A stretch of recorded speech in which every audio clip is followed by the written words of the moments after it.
Et action. Je m'appelle Lazare Herson-Macarel et je suis metteur en scène, acteur et directeur de compagnie.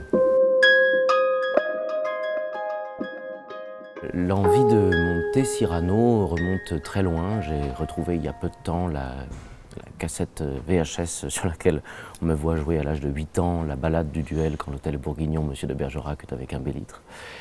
C'est-à-dire que voilà, c'est devenu mon héros très tôt. Et vraiment, l'image de ce personnage qui ne laisse personne décider à sa place me semblait être un bon exemple à suivre. Si c'est devenu un grand classique, c'est justement parce que cette question est très mystérieuse. Ce qu'on sait, c'est que le soir même de la première de Cyrano de Bergerac, alors même que Rostand pensait qu'il allait à la catastrophe, il a été immédiatement plébiscité et l'œuvre a fait irruption justement dans le sommet du répertoire classique français. Pourquoi? Je crois tout simplement que parce que, à travers tout le folklore, la dimension historique de l'histoire, il y a aussi une chose très fondamentale qui se joue dans cette pièce. C'est-à-dire que c'est aussi une très grande histoire de théâtre, comme la plupart ou la totalité des chefs-d'œuvre de théâtre. Une histoire de théâtre parce que Cyrano est un poète qui écrit pour un acteur qui s'appelle Christian, qui joue pour une spectatrice qui s'appelle Roxane. Et donc l'essentiel de ce qui est nécessaire au théâtre, quelqu'un qui écrit, quelqu'un qui joue et quelqu'un qui regarde, se retrouve dans ce triangle amoureux. Bien sûr, il y a les morceaux de bravoure.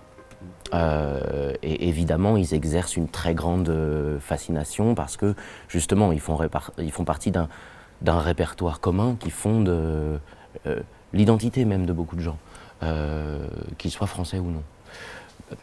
Mais personnellement, ce n'est pas ce qui aujourd'hui me passionne le plus. Ce qui, moi, m'a intéressé, c'est justement de mettre en question ce personnage qui est à ce point idéalisé par les gens et de donner une place aussi aux figures qui l'entourent, c'est-à-dire notamment Christian, Roxane, De Guiche, Ragueneau. C'était très important pour moi parce que c'est peut-être ça aujourd'hui qu'on peut apporter à cette œuvre qui est si souvent montée. C'est de porter un nouveau regard sur elle qui donne sa place à chacun et qui en fasse un véritable spectacle de troupe. Parce que ça, c'est quelque chose qui me tient beaucoup à cœur. Ça n'est pas du tout celui de la reconstitution historique, ni de la transposition dans une époque plus contemporaine. L'idée que j'avais au départ, c'est que c'est une très grande pièce, à la fois sur le théâtre et sur la liberté. Et donc, je me suis dit, en tant que metteur en scène, il faut... tous les coups sont permis. Et donc, sur le plateau, il y a un duo de musiciens qui, à ma connaissance, est assez unique dans le sens où c'est un duo entre une batterie et une viole de gambe, et 9 acteurs qui évoluent avec eux. Et je n'ai pas du tout voulu traiter la dimension, on pourrait dire folklorique ou historique de la pièce. On a au contraire créé une forme d'épure, un décor extrêmement épuré, pour que les spectateurs puissent surtout profiter des enjeux extrêmement forts qui lient les personnages, et au-delà même de la musique magique de cet alexandrin. La question du théâtre populaire est au centre de la démarche qui est la mienne et qui est la nôtre, puisqu'elle est justement assez collective.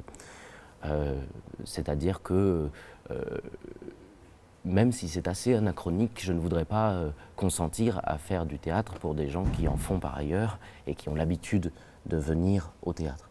Et c'est vrai que tout au long des répétitions notamment, mon obsession, ça a été d'adopter le regard de quelqu'un qui viendrait pour la première fois, qui passerait pour la première fois les portes d'un théâtre. C'est la raison pour laquelle, puisque Cyrano a été le héros de mon adolescence, j'ai beaucoup pensé aux adolescents qui allaient voir ce spectacle et pour certains d'entre eux, découvrir ce qu'était le théâtre par le biais de ce spectacle. Et je pense, sans jamais renoncer à l'exigence, poursuivre cette démarche tout au long des spectacles qui suivront.